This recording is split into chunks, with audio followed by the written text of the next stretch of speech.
Buenas tardes a todos y a todas. Nada, a este acto organizado por la Asociación de Amigos de los Jardines del Buen Retiro, como veis, lleva el título de la participación ciudadana en la salvaguarda del paisaje de la luz.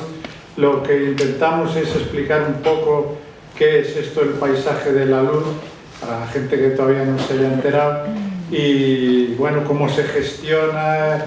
Sabéis que ya hace años que fue declarado Patrimonio de la UNESCO. En primer lugar, queremos que abra este debate, presentación, Mónica Luengo Añón, un poco para que nos explique la importancia del paisaje de la luz.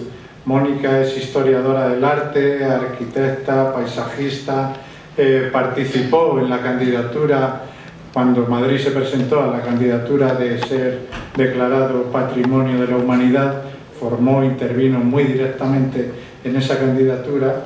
Por lo tanto, creemos que es una persona que nos puede explicar muy bien qué es esto del paisaje de la luz y la importancia del paisaje de la luz. Muchas gracias, Mónica. Hola, buenas tardes. Explicar el paisaje de la luz y su importancia en 7 minutos es realmente un ejercicio muy complicado, ¿no? Porque explicar lo que es este área y los valores que encierra en 7 minutos, que ya le doy, pues es muy complicado. Pero vamos a intentarlo. No, que tienen que hablar los demás, que son muy importantes también. Bueno, pues este sitio es el sitio, el paisaje, el Paseo del Prado. Su nombre oficial es el Paseo del Prado y los Jardines del Buen Retiro, Paisaje de las Artes y las Ciencias. Pero claro, como ese era un nombre un poquito largo y poco sonoro y complicado, buscamos un nombre que fuera más asequible para todos. Bueno, se me ha olvidado, perdón, darles las gracias, porque realmente da un poquito de pena que en esto de la participación ciudadana para el sitio Patrimonio Mundial no haya un poquito más de gente. Pero bueno, somos pocos pero valientes, se decía, ¿no? Así que, bueno, pues como les decía, es un sitio que está declarado Patrimonio Mundial, pero bueno, ¿qué quiere decir esto? Doy allí. Eso.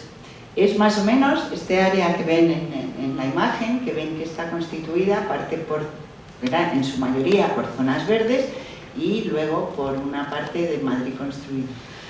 Y según la Convención de Patrimonio sobre la Protección del Patrimonio Mundial Cultural y Natural, que realmente como se llama, yo creo que Laura igual lo explicas un poquito más, ¿no?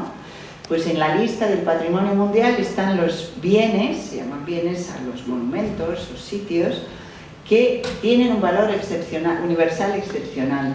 Bueno, esto también lo vas a explicar un poco, porque es un concepto un poco complicado. ¿Qué es esto de valor universal excepcional?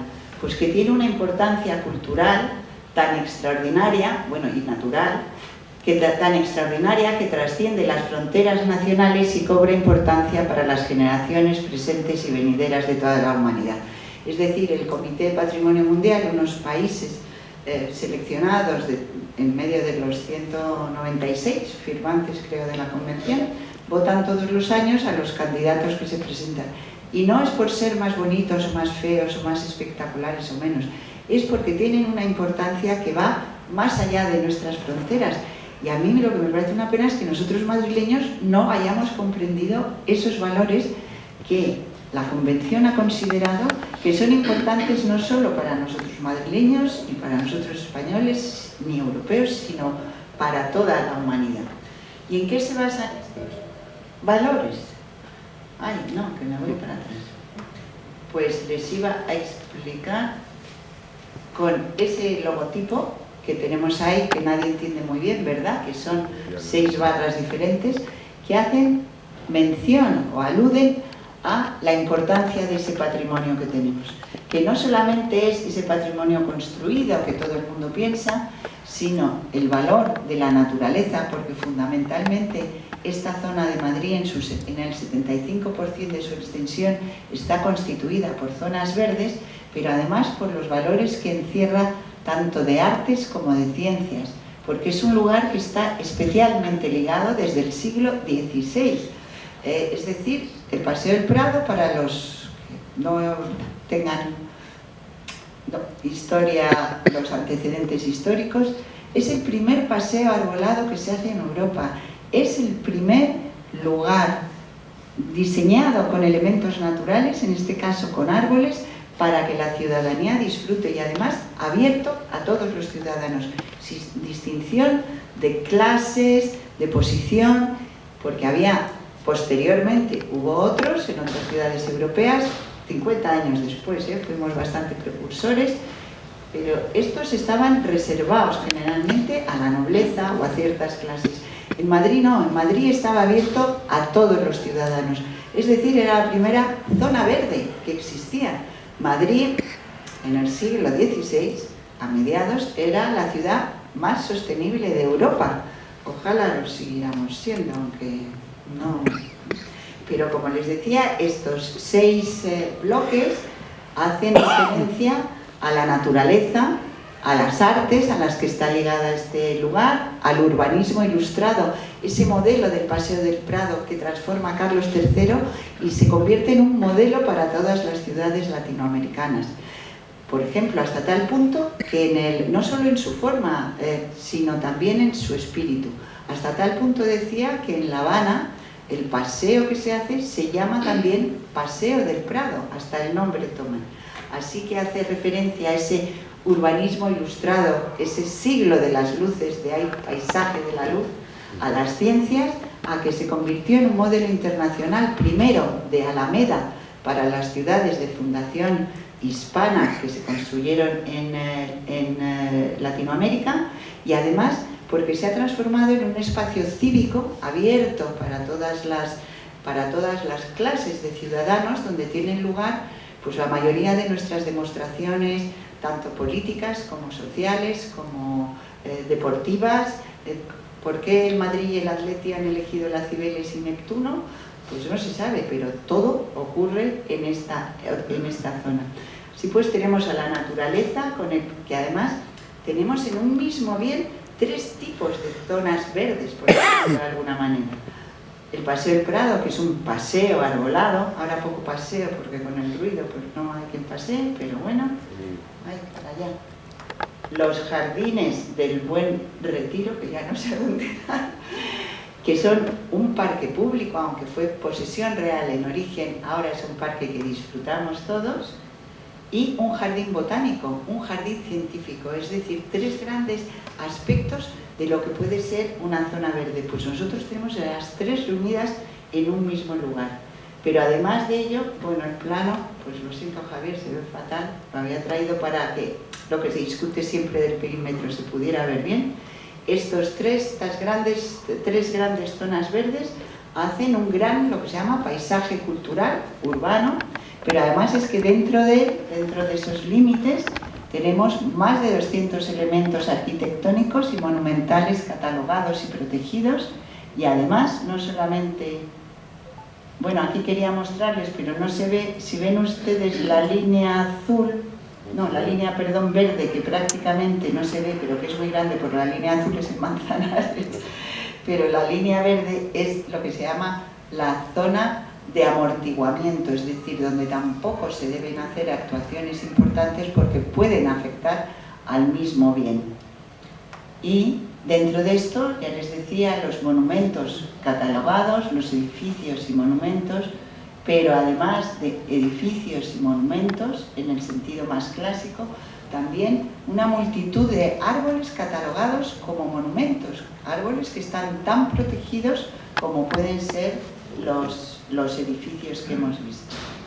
Y bien, entendido esto, estos son los valores que nosotros debemos preservar y conservar. Este es el compromiso que España, que ha firmado, como ya se lo explicará Laura, ha firmado ante la Convención de cuidar y proteger estos valores para pasarlos a las generaciones futuras, pero no solo a nuestras generaciones, sino a las generaciones de todo el mundo.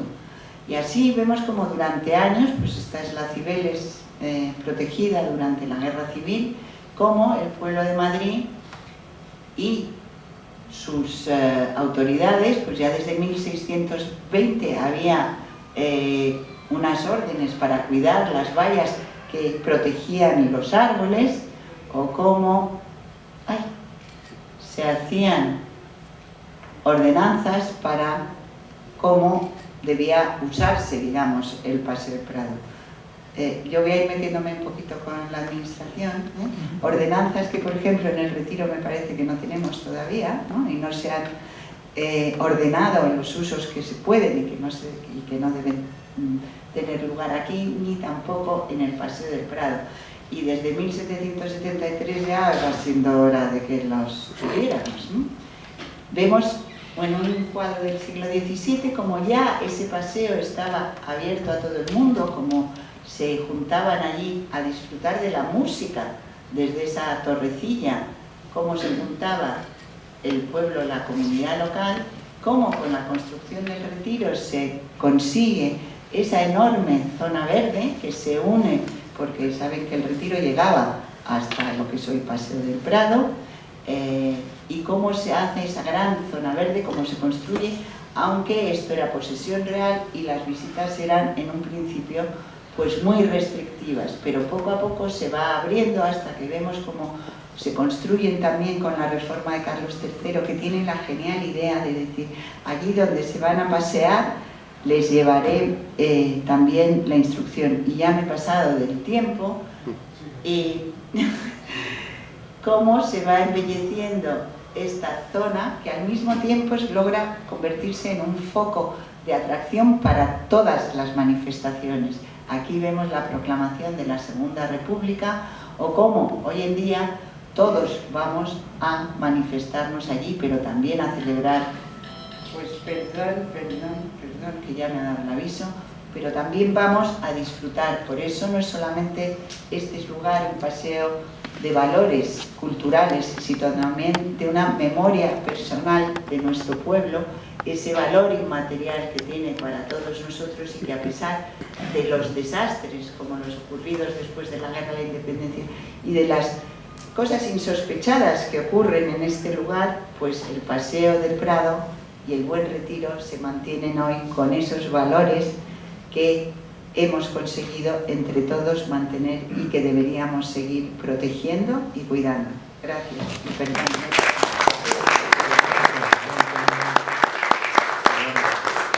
Quería aprovechar, Mónica, para preguntarte una duda que tengo, que es la zona de amortiguamiento. ¿Cuál es la zona de amortiguamiento? Ahí la ¿De dónde a dónde comprende?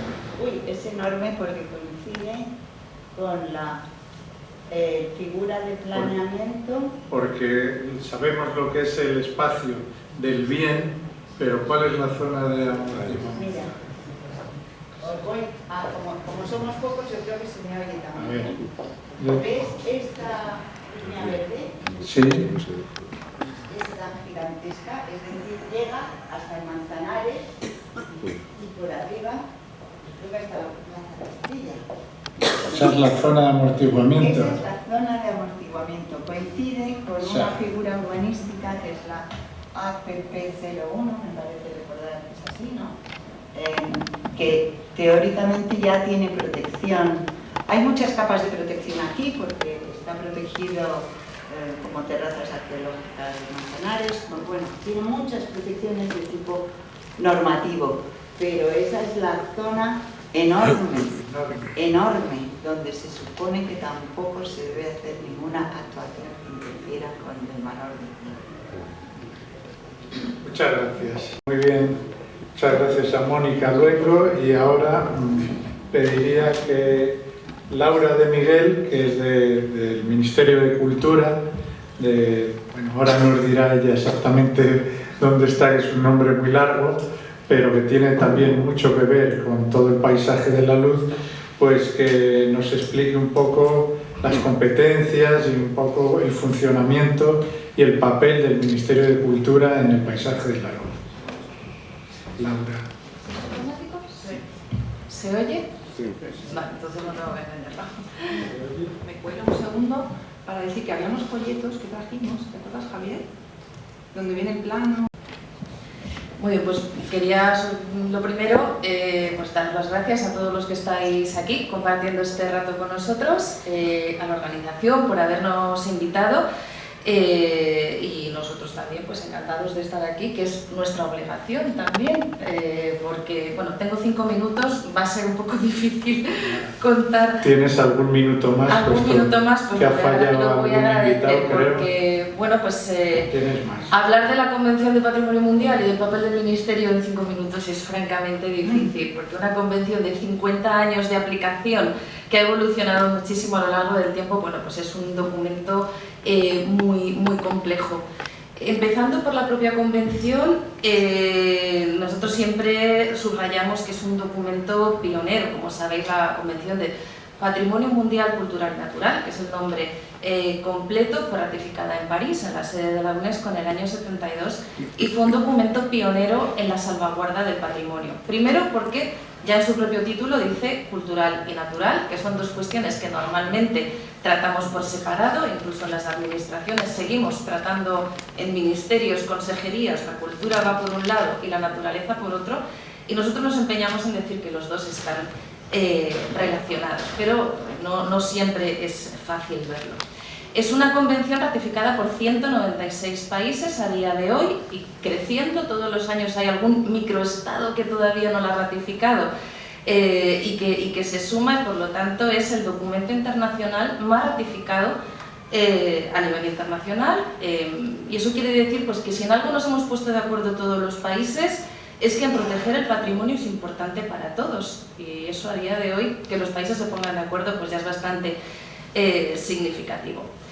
Es una convención también que aspira a servir de modelo a la gestión y a la conservación. Cuando se ratificó en el año 72, era un documento que quería servir como inspiración, porque en aquellos momentos muchísimos países todavía no tenían una legislación para conservar el patrimonio.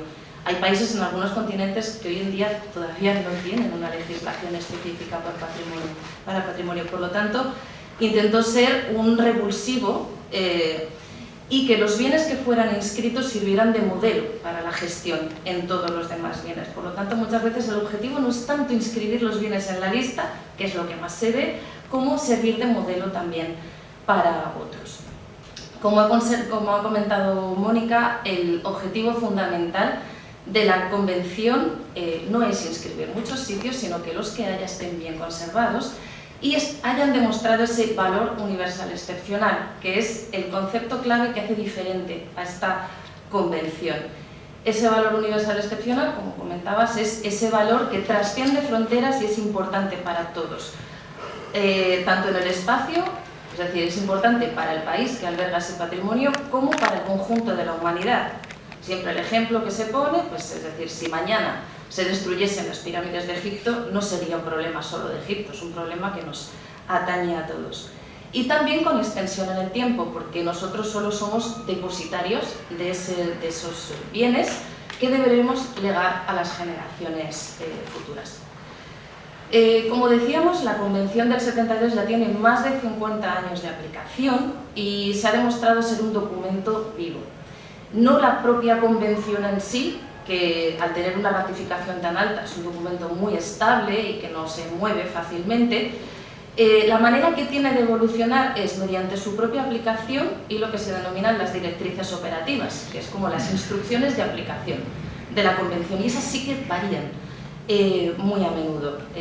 Prácticamente cada 2 años se cambia alguno de sus artículos, y estos sirven para mantener la Convención al día, pues porque el mundo cambia, el concepto de patrimonio cambia y hay que adaptarse a ello.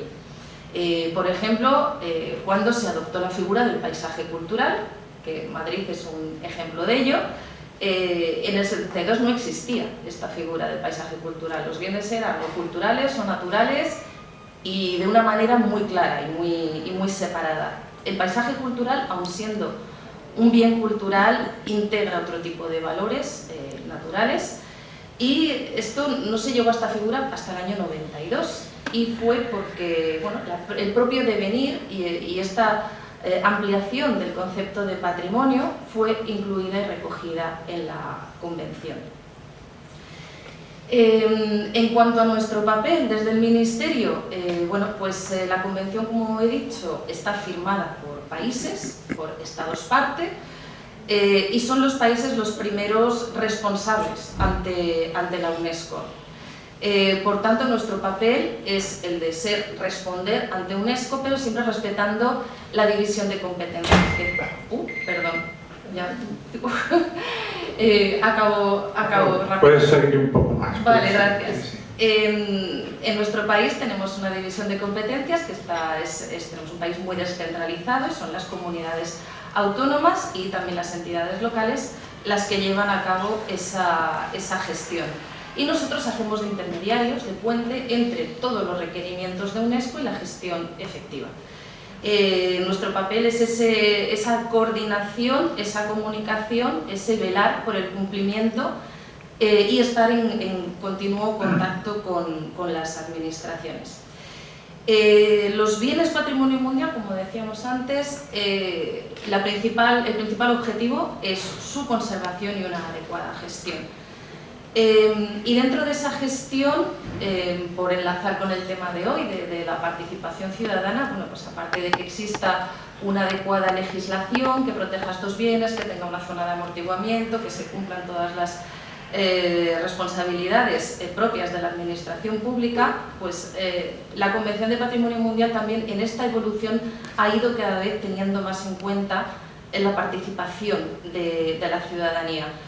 En un primer momento, pues quizás en contextos muy alejados, en países donde hay comunidades indígenas con un papel muy activo en la conservación de ese patrimonio, que realmente explican el porqué de ese patrimonio, especialmente en lugares naturales o paisajes culturales, y después esta idea se ha ido extendiendo.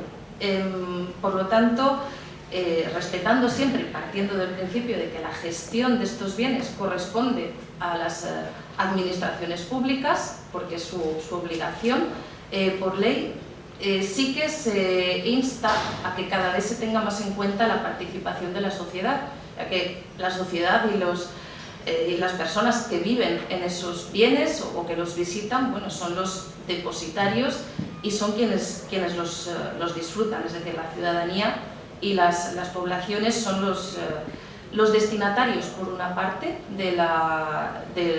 del disfrute de los bienes, pero también se traslada una cierta responsabilidad en su gestión, ya que el ciudadano pues adquiere también ese compromiso de salvaguardar el patrimonio.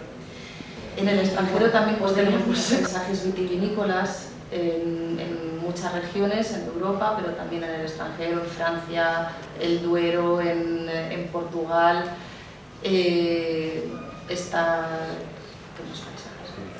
Así en frío, arrozales efectivamente, en el sudeste asiático, fueron uno de los primeros, paisajes también en Australia, paisajes culturales que soy incapaz de decir el nombre en este momento porque son nombres locales, la montaña sagrada. Sí. Gracias, Mónica, por apuntarme, porque hay tantos que en este momento pues, bueno, se me escapan. Bueno. Eso es. Vale, comprendido. Bueno, pues ahora a continuación va a intervenir Concepción Sánchez del Ayuntamiento, con la que tenemos mucha relación porque está directamente implicada en este asunto que nos ocupa, y entonces un poco, digamos que lo que queríamos que ella nos contara es cómo se gestiona esto un poco. Bueno, pues muchas gracias por invitarme a comentar esto, y voy rápidamente, ¿no? Porque es un tema extenso. En realidad, bueno, pues la idea era, porque teníamos un poco el sistema de gestión como un marco para contar lo que realmente nos interesa respecto a la participación ciudadana, que es el órgano consultivo que se ha creado, que es el Consejo Cívico y Social, ¿no? Que sería el órgano que materializa realmente esa participación ciudadana. Entonces, bueno, pues ¿por qué ese sistema de gestión del paisaje de la luz, ¿no?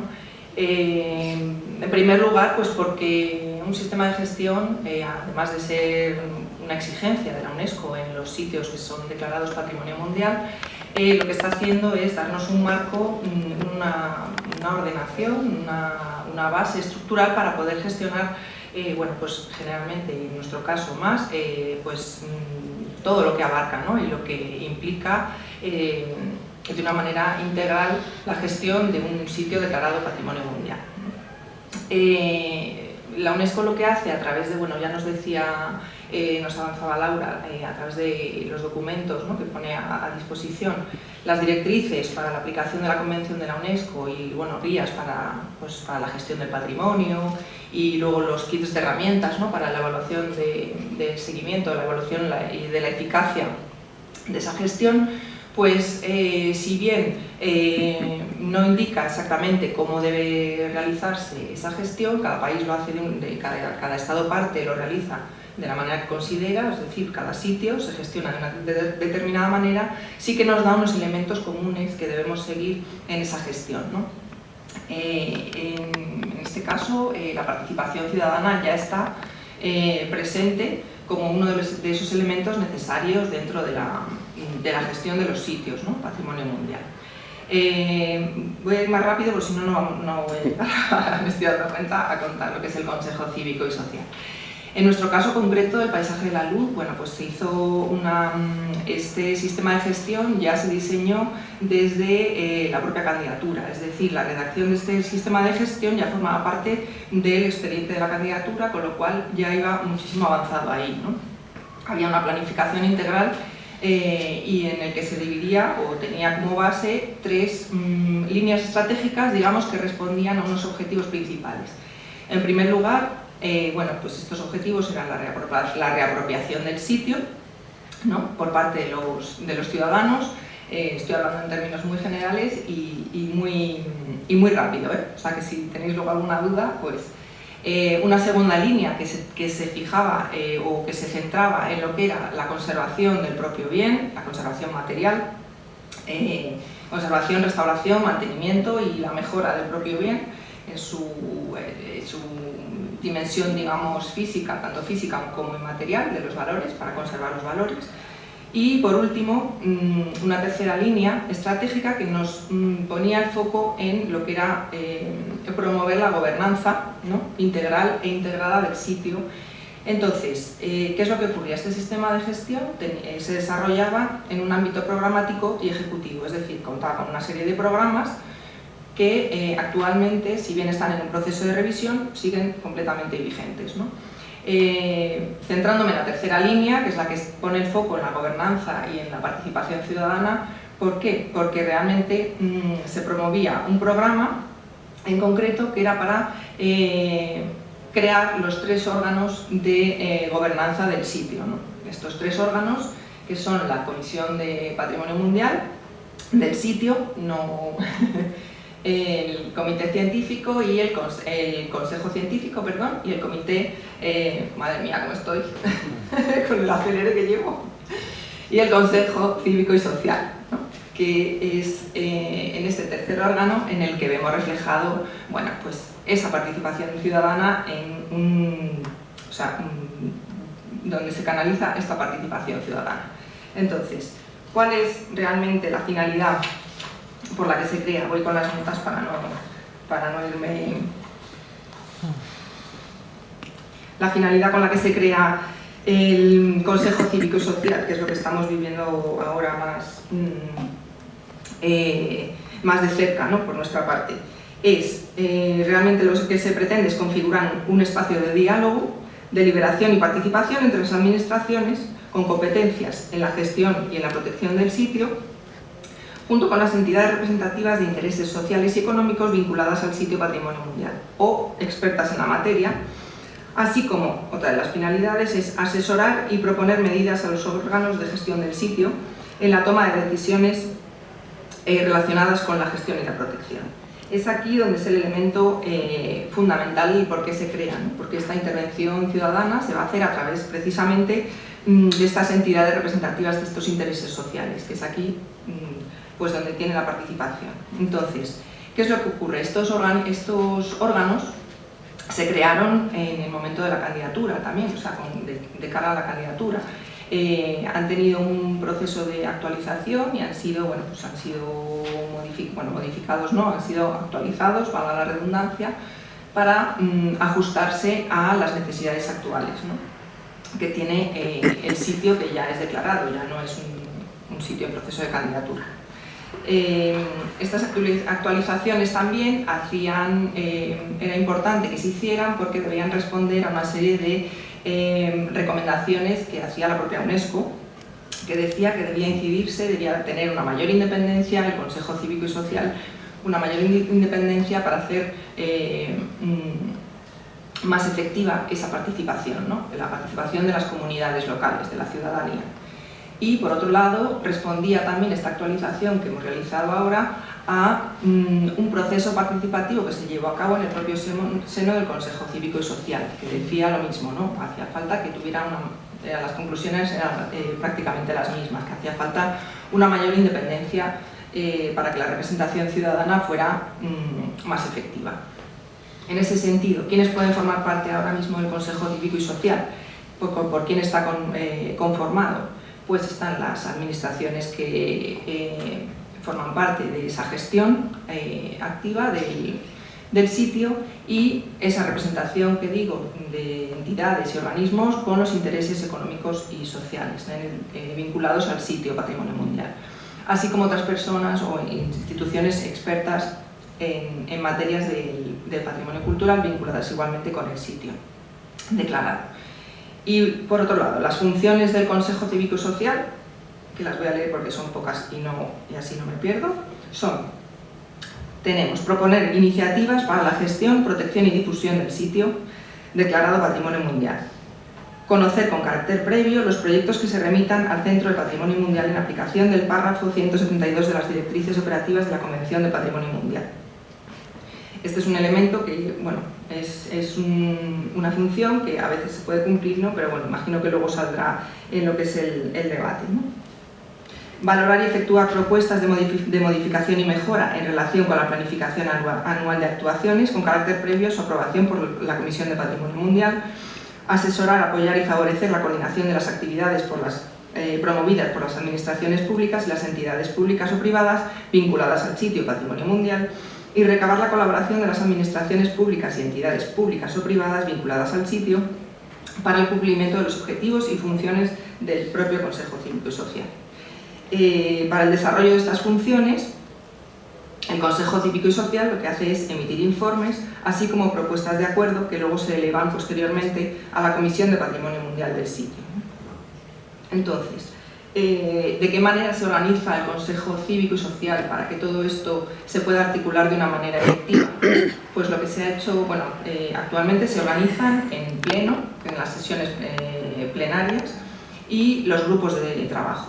Los grupos de trabajo son realmente los elementos más efectivos dentro de lo que es la organización del Consejo Cívico y Social, porque tienen una mayor inmediatez en el conjunto de las funciones que tienen. Es decir, que las sesiones plenarias, bueno, es una cuestión práctica, aparte que los grupos de trabajo, que actualmente se han formado 6 grupos de trabajo, 1 temporal y 5 permanentes, son los que se crean para abordar todos esos temas que en las sesiones plenarias del Consejo Cívico no pueden abordarse o requieren un mayor tiempo de investigación, de tratamiento, de estudio para llevar a cabo esos acuerdos o esas propuestas para presentarlas luego a la Comisión de Patrimonio Mundial, ¿no?, y que lleguen o no a ejecutarse posteriormente.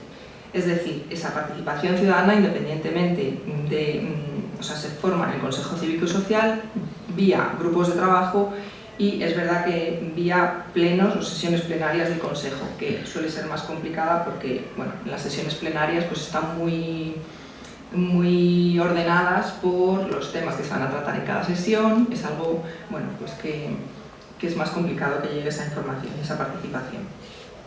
Y finalmente, bueno, pues tenía un poco lo que, yo no sé, he ido tan rápido que no sé si me he dejado algo muy importante por el camino, pero sí que algo que es importante también, que para que esa participación ciudadana se articule, para que las funciones del Consejo Cívico puedan llevarse a cabo de una manera efectiva, es es imprescindible también la propia organización interna y el crear mecanismos y herramientas de coordinación interna en el propio, pues en el ayuntamiento en este caso, para que esa gestión sea efectiva también de cara a esa participación. Es decir, tenemos un caso muy concreto o un punto muy concreto que es la necesidad de que el Consejo Cívico sea informado con anterioridad de los proyectos que se van a elevar luego a la Comisión de Patrimonio Mundial.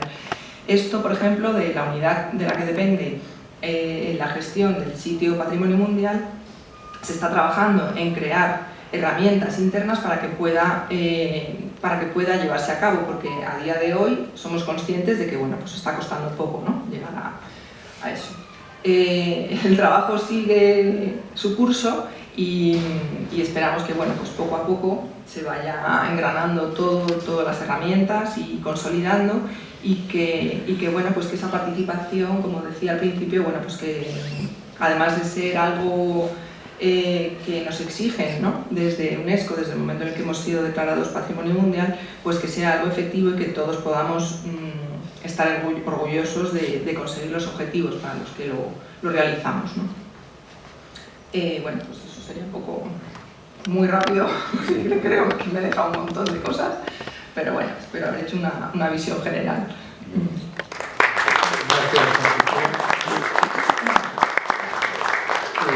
Ahora intervendrá David Cervera Olivares de la Comunidad de Madrid. Bueno, que lo que queremos es que nos explique un poco. Él fue pionero en educación del patrimonio, en llevar el patrimonio a las aulas y que los alumnos, los estudiantes supieran un poco esto de patrimonio, así que yo creo que es buen momento para que él nos explique cómo poder acercar el paisaje de la luz a los jóvenes, ¿no? Pues muchísimas gracias. Lo primero, agradecer la invitación a la Asociación de Amigos del Buen Retiro por estar aquí con todos vosotros y contaros brevemente pues, qué es lo que ocurre una vez que pues, ya tenemos ese paisaje de la luz, ¿no? Se ha trabajado mucho para conseguirlo. El patrimonio ya existía, ya estaba ahí. Había muchos escolares que visitaban el Paseo del Prado con sus profesores o la Real Academia Española o el Museo Naval, pero bueno, pues no había un nombre, ¿no? Conocían a lo mejor pues incluso que Cibeles y Neptuno estaban ahí pues porque iban a celebrar cuando ganaba un partido o el otro, y desconocían por completo que hay una tercera fuente que es Apolo, que también la tenéis ahí en medio del camino y a la que me referiré después. Con lo cual, bueno, pues lo importante es que ya tenemos un nombre, tenemos un paisaje de la luz y por lo tanto se hace como evidente el que hay que poner en valor ese patrimonio. En aquel momento, hace como unos 3 años, yo tenía la responsabilidad de gestionar bueno, pues una parte de la formación de los docentes de la Comunidad de Madrid y comenzamos a trabajar en una formación precisamente de docentes de ese paisaje de la luz, de que conocieran realmente que ese patrimonio pues, era mucho más que simplemente pues, los cuadros que albergaba el Museo del Prado, sino que había también otros muchos tesoros en torno a ese espacio que os han descrito anteriormente. Y a partir de ahí empezamos a tener cursos, desde aquel momento hasta la fecha actual, ya no gestiono esa parte, ahora estoy en otras funciones dentro de la administración, pero se han hecho aproximadamente unas 3-4 formaciones a grupos de docentes, unos 25 docentes al año, y además también unas formaciones masivas que llamamos MOOC a través de formatos en línea, con lo cual lo que se consigue es que prácticamente unos 1000 docentes han conocido de una forma diferente también todo lo que supone ese paisaje de la luz. ¿Qué es lo que tiene de importante? Pues que bueno, pues no solamente lo aprenden, sino que lo visitan, porque lo cuentan con monitores, por así decirlo, en una clase, les cuentan todo lo que hay, pero luego también se van a visitar los espacios. Y eso lo que hace es que luego también ellos estén animados a visitarlo con sus alumnos y que lo cuenten también de esa otra forma distinta, que no simplemente es que vamos a ver este museo o simplemente vamos a hacer un recorrido por Madrid, sino no, que es que vamos a ver el paisaje de la luz, que es patrimonio de la UNESCO y que es uno de esos espacios importantes a poner en valor en nuestra región, ¿no? Y con eso bueno, pues llegamos a más y a más escolares. Es verdad que el éxito de momento pues sigue siendo grande. En la Comunidad de Madrid, tened en cuenta que aunque se hayan formado unos 1000 docentes, en el fondo hay 120.000 docentes fuera de las enseñanzas universitarias y 1.200.000 alumnos, con lo cual tarea todavía queda. Pero lo importante también es que cuando esos niños aprenden, pues que la Cibeles y Neptuno antes estaban mirándose, no estaban colocadas como están, sino que se miraban entre ellas, y en medio estaba Apolo, y que eso además era porque la Cibeles, reina de los mares, hablaba con Neptuno, perdón, al revés, la Cibeles, reina de la tierra, hablaba con Neptuno, el dios de los mares, y además con Apolo, que era el dios de las ciencias, ¿no?, de la sabiduría, y con lo cual había ese círculo en el Paseo del Prado en el que, bueno, pues todo estaba integrado, ¿no? Entonces, de repente, pues cuando ellos van con sus padres y pasan por allí, pues lo dicen y, oye, les cuentan los chascarrillos, ¿no? O que Atocha se llama Atocha porque aquello eran atochares, y los atochares, pues es el esparto con el que se hacen las típicas alpargatas madrileñas, ¿no?, que también es patrimonio nuestro. Entonces yo creo que al final el conseguir transmitir todo esto enriquece de gran manera pues el que luego cuando llegan a la clase de historia y descubren que el Museo del Prado pues en realidad lo construyeron para ser gabinete de ciencias del jardín botánico que estaba enfrente.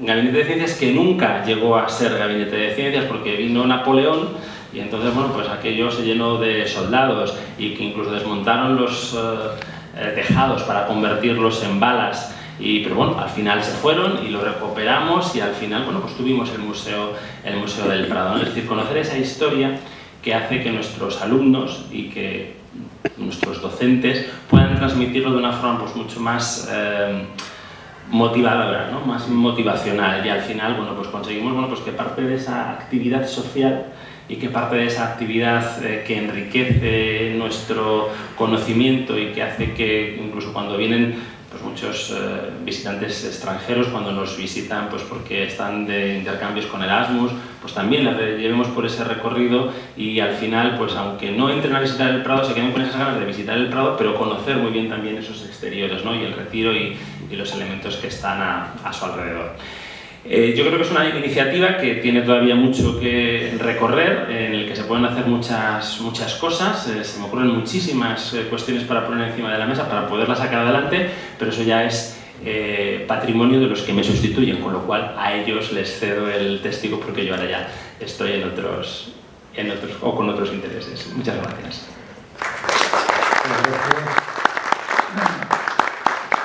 Yo no sé si antes de dar paso a los restantes invitados, quizás quiera alguien hacer alguna pregunta a las personas que han intervenido ahora. Sí, creo que me oís. Buenas tardes. Yo quería preguntar a Laura con respecto de una cosa muy concreta. A lo mejor no la sabes, pero no sé, yo quiero plantearla aquí porque me parece en estos momentos muy importante. Ha dicho Mónica que bueno, el paisaje de la luz se articula en torno a tres elementos fundamentales, uno de los cuales es el Retiro, ¿no?, el Parque del Retiro dentro del cual estamos. Y bueno, tú también, Mónica, hablaba de que no hay un plan de usos, en fin, estamos todos muy pendientes de que el ayuntamiento apruebe. Gracias. Estamos muy pendientes, decía, de que el ayuntamiento apruebe el plan director del Retiro, ¿no? Hasta donde sabemos, parece ser que no se aprobó, como dijo el delegado Caravante, en julio del pasado año, en la Junta de Gobierno de julio del pasado año, no se aprobó el plan director porque se habían olvidado de pedir la autorización o el visto bueno de UNESCO o a través de ICOMOS, ¿no? Lo que yo quería saber es que, como efectivamente tú lo has explicado muy bien, que el Ministerio de Cultura actúa como de intermediario porque el convenio se firma con los diferentes países, si realmente ese informe favorable para el plan director del Retiro lo ha recibido el Ministerio de Cultura ya, está pendiente de recibirlo, o qué está sucediendo con respecto de esto, porque me parece que aunque también desde la propia Dirección General del Ayuntamiento de Medio Ambiente que supervisa el plan director, nos dijeron muy claramente que ese plan director no va a ser en ningún caso un plan de usos, ¿no? Por lo tanto, creo que este aspecto es muy importante, lo desconocemos Han transcurrido ya muchísimos meses desde julio del año pasado y todavía no sabemos nada de qué sucede con el plan director del retiro y por tanto quería saber si tú nos podías dar alguna información con respecto de si el Ministerio de Cultura sabe algo de este tema, si efectivamente es porque falta ese informe de UNESCO que tiene paralizado el plan director o si hay alguna información con respecto de ese aspecto. Y bueno, dar las gracias a todos los intervinientes por todo lo que nos habéis explicado y bueno, quizá se me ocurren más preguntas, pero bueno, esta me parece en estos momentos muy importante desde el punto de vista de la gestión tan compleja del retiro, con todos los problemas que tiene y desde luego con las situaciones que estamos viviendo en el retiro a las que no se pone coto cuando está perjudicando enormemente a la conservación, a la protección y al mantenimiento del bien en un estado que sería el deseable y que queremos todos con esta joya tan importante que tenemos en el distrito de Retiro y en Madrid. Gracias. Gracias, Emilia. Laura. Bien, pues, lo que quería aclarar es que cuando se envía este tipo de documentación a UNESCO no se trata solo de un sí o un no, o de aprobarlo o no. Normalmente UNESCO o ICOMOS, que es el organismo consultivo que hace la labor técnica, lo que hace es colaborar con el país e intentar aportar mejoras. Es decir, la responsabilidad principal recae en la administración competente que elabora esos documentos y normalmente ICOMOS lo que hace es pues aportar algún tipo de comentarios que puedan ayudar a que esa planificación pueda ser mejorada y cumpla con todos los requisitos. Se han recibido esos comentarios de ICOMOS y bueno, se han trasladado al ayuntamiento y entiendo que estarán estudiándolos y valorándolos para ver cómo incorporarlos y cómo mejorar un documento que ya de por sí, bueno, pues es un gran avance y es algo positivo que exista esa documentación, que exista esa planificación y después, bueno, pues que pueda mejorarse y que después, pues, cuando se considere oportuno y esté suficientemente maduro, pues se pueda hacer público. Si Concepción nos puede aportar algo desde el ayuntamiento de la situación. En este caso concreto sí que llegó el informe, lo que pasa que nosotros desde la Dirección de Patrimonio Cultural lo que podemos es dar traslado, por supuesto, al ambiente, que son los que tienen la gestión directa de ese plan director, por supuesto, son quienes lo han elaborado. Entonces, hasta que no tengamos, nosotros no podemos dar respuesta ni dar publicidad o compartir ni siquiera con el Consejo Cívico y Social hasta que no podamos, hasta que la propia unidad gestora no nos dé no vea la oportunidad de hacerlo. Con lo cual ahora mismo la situación está, bueno, el informe sí que ha llegado y estamos a expensas de que nos dejen compartirlo con el Consejo y darle publicidad. Perdóname, Concepción, pero ¿cuál es la unidad gestora? Porque aquí nos perdemos un poco en... Medio ambiente, perdón. Sí, perdón. Yo de todas formas, perdonad, como Asociación de Amigos del Retiro, se nos presentó el plan director, yo creo que fue en febrero de 2025, hicimos 24 alegaciones junto con otras asociaciones, al final eran 60 alegaciones, nos prometieron que antes de mayo las íbamos a tener una a una, el despacho del delegado de Borja Caramante, una a una, nos las iban a explicar. Volvemos del verano, nos explican que se habían olvidado de consultar a UNESCO. ¿Pero esto qué es? O sea, es que de verdad que te sorprende día a día pues, lo que hace la gente, no lo sé. Pues son administraciones, pues no lo sé.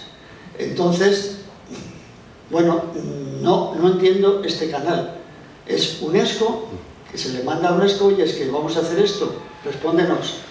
Entonces responde ICOMOS o responde UNESCO el informe, responde directamente ICOMOS.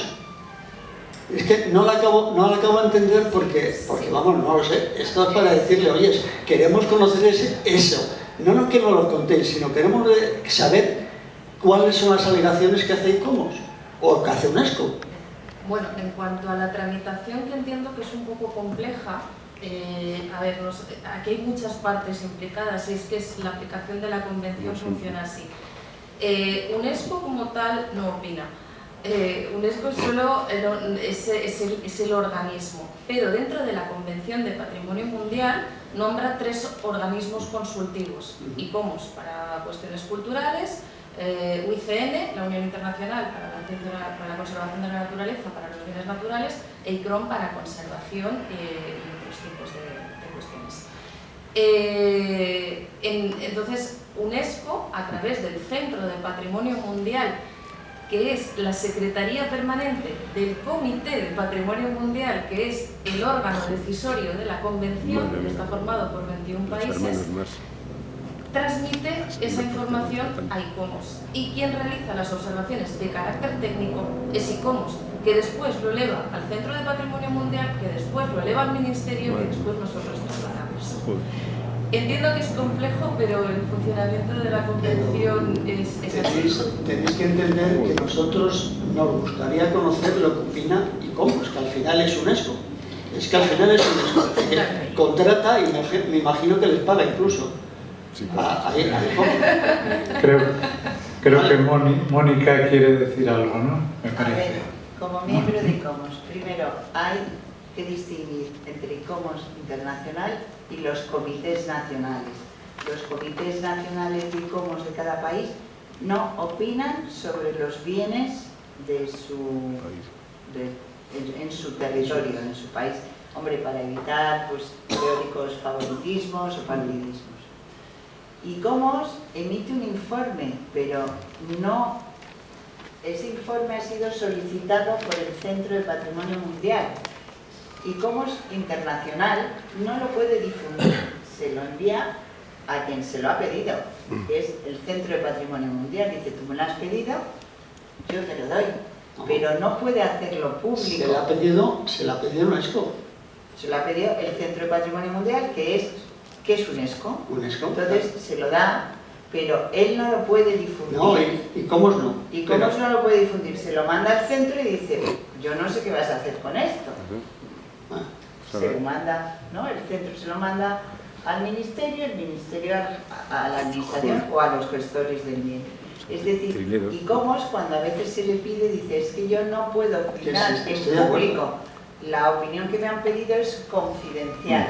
A mí me la ha pedido, digamos, un cliente, por decirlo de alguna manera. Mónica, a nosotros nos han dicho, ¿queréis participar en este proyecto? Participar es el parte. Entonces, nos quedamos diciendo, bueno, por aquí pasan los documentos y no nos enteramos. Sí, yo también he hecho alegaciones, pero no sé. Pero era solo por explicar el proceso que a veces se pide, pero ¿por qué ICOMOS no hace públicos sus informes? Sencillamente porque no puede.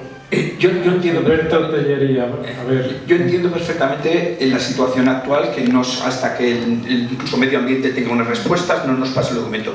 Lo que me había gustado a mí tener es el documento que se pasó a ICOMOS, porque nosotros nos pasó un documento y hicimos unas alegaciones. Nunca hemos sabido si algunas de esas alegaciones fueron aceptadas o no fueron aceptadas, si iban en el documento o no iban en el documento.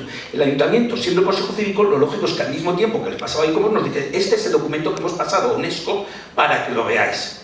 Y sobre ese documento podríamos hablar, ni siquiera sabemos eso. El ayuntamiento nunca hemos sabido si las alegaciones que hicimos desde las asociaciones fueron aceptadas, no fueron aceptadas, qué documento se ha enviado allí, no se ha llevado allí, y eso creo que es previo y por lo tanto no había ningún problema de confidencialidad para que el ayuntamiento nos dijese, bueno, este es el documento, hemos visto estas alegaciones vuestras, estas nos gustan, estas nos hemos aceptado, estas no, y este es el documento definitivo que hemos pasado allí. Se nos hace muy raro que no se contesten unas alegaciones. Normalmente la administración está obligada a contestar cuando se hacen alegaciones a un documento. Y no lo está haciendo el ayuntamiento, y no solo no lo está haciendo, sino lo está haciendo su Consejo Cívico y Social que ha creado el propio ayuntamiento para asesorar en este ámbito. Me parece que el ayuntamiento debería ir revisando sus protocolos de información al Consejo porque siempre estamos con el mismo problema.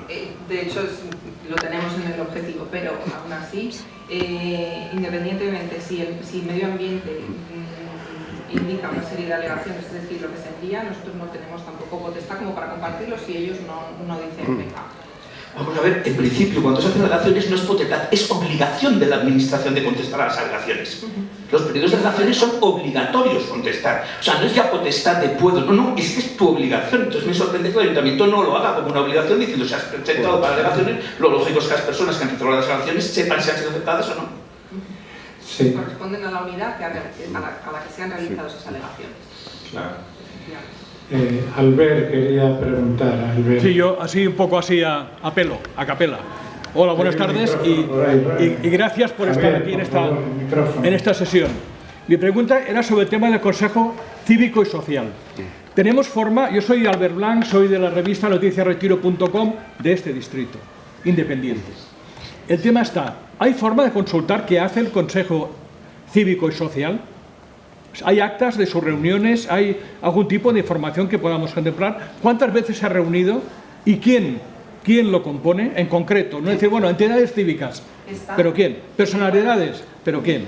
Y sobre esto, este consejo tiene, como referenciaba ahora Alberto Tellería, tiene algún tipo, o puede pedir información sobre las 600 y pico alegaciones que se han presentado al plan director de este santo parque, que además es una pieza fundamental dentro del paisaje de la luz.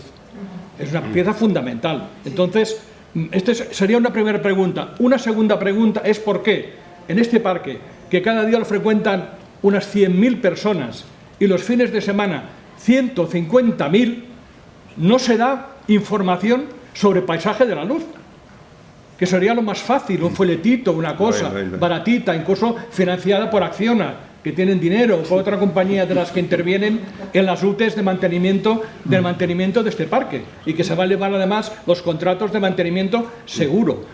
¿Por qué no se hace este tipo de información en un par de idiomas y que la gente sepa que esto es el paisaje de la luz, y que es el paisaje de la luz, y que estamos con el mundo mundial, y que estamos con la UNESCO, y que somos una ciudad estupenda y maravillosa? Nada más.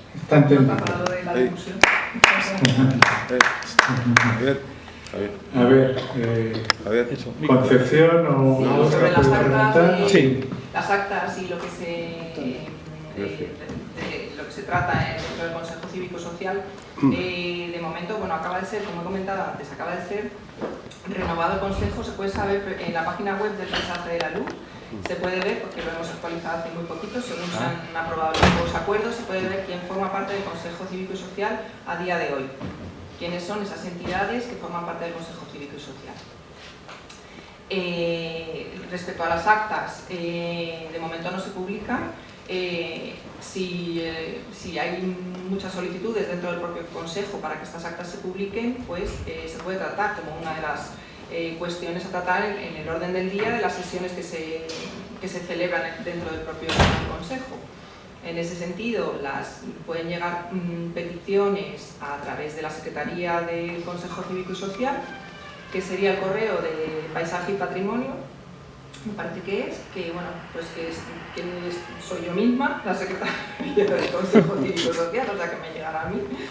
Y bueno, pues se puede valorar para llevarlo a ver si se considera oportuno o no, que esas actas se publiquen. Pero las actas existen y están, bueno, son accesibles para las personas del propio Consejo Cívico y Social. Muy bien. Gracias. Hola, buenas tardes.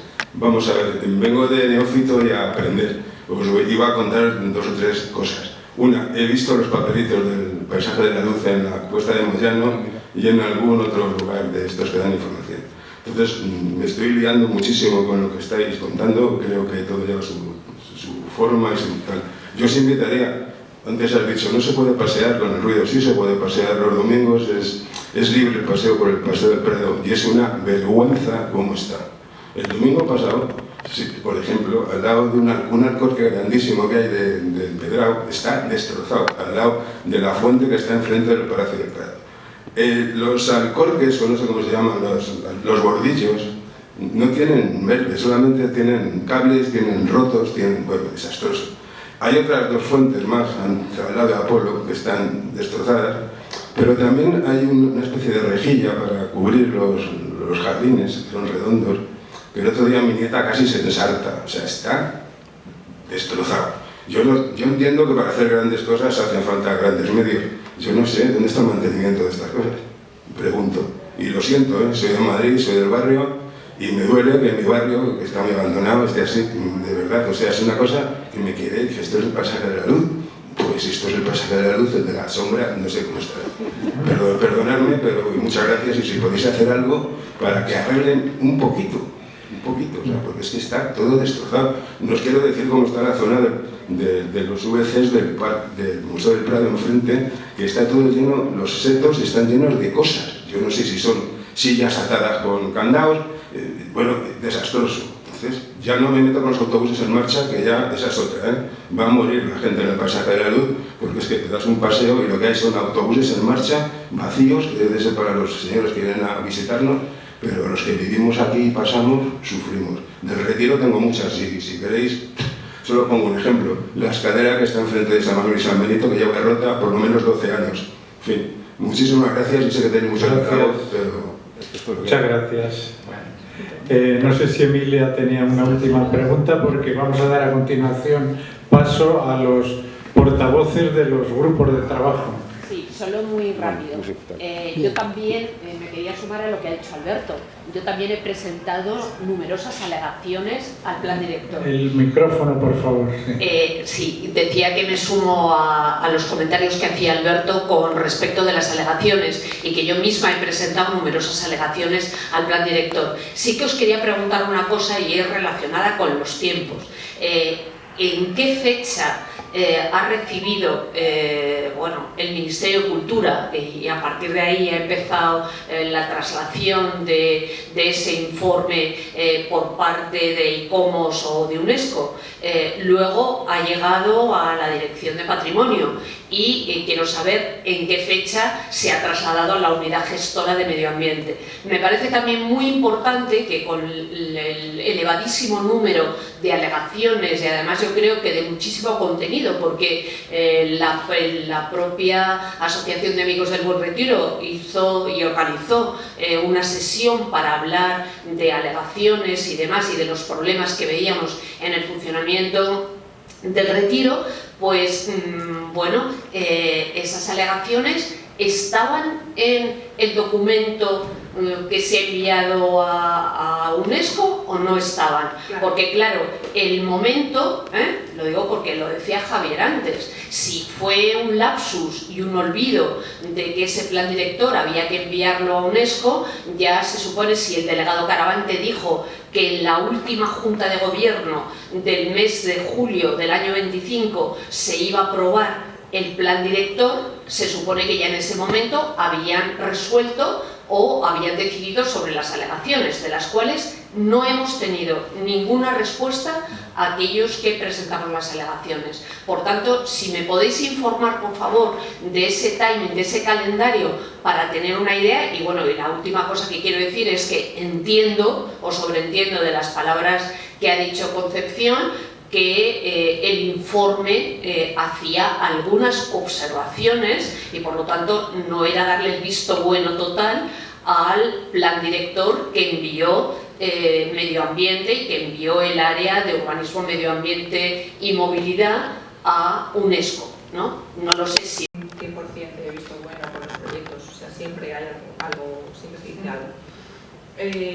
Respecto a las alegaciones y la versión que se envió del plan director, las alegaciones no hemos tenido acceso a las alegaciones desde el patrimonio cultural. Entonces, la versión que se mandó del plan director es la que salió directamente de Medio Ambiente, la que ellos no sabemos, o sea, nosotros no tenemos esa comparativa del anterior y si están las aportaciones de las alegaciones al que se envió, porque ha sido, por responsabilidad de Medio Ambiente, y nosotros trasladamos según sus indicaciones.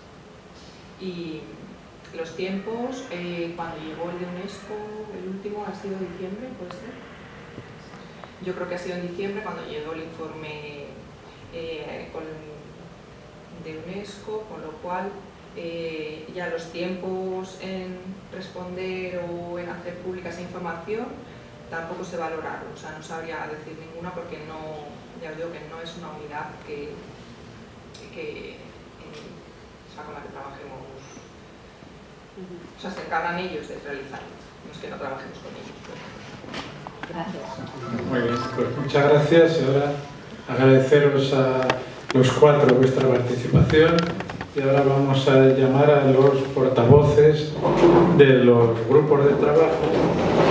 El grupo de trabajo 1, Conservación y Mejora del Paisaje Urbano, Alberto Tellería. El grupo de trabajo 2, María José Rebolla. No sé si ha venido María José Rebolla. El grupo de trabajo 3, Isabel San Martín Bastida. El grupo de trabajo 4, que es Turismo Sostenible y Seguridad, que soy yo mismo. Y luego el grupo 5, Jardines del Buen Retiro, Javier de la Puente. Y José María García está en el grupo de trabajo del Reglamento del Consejo Cívico y Social. No sé si han venido todos los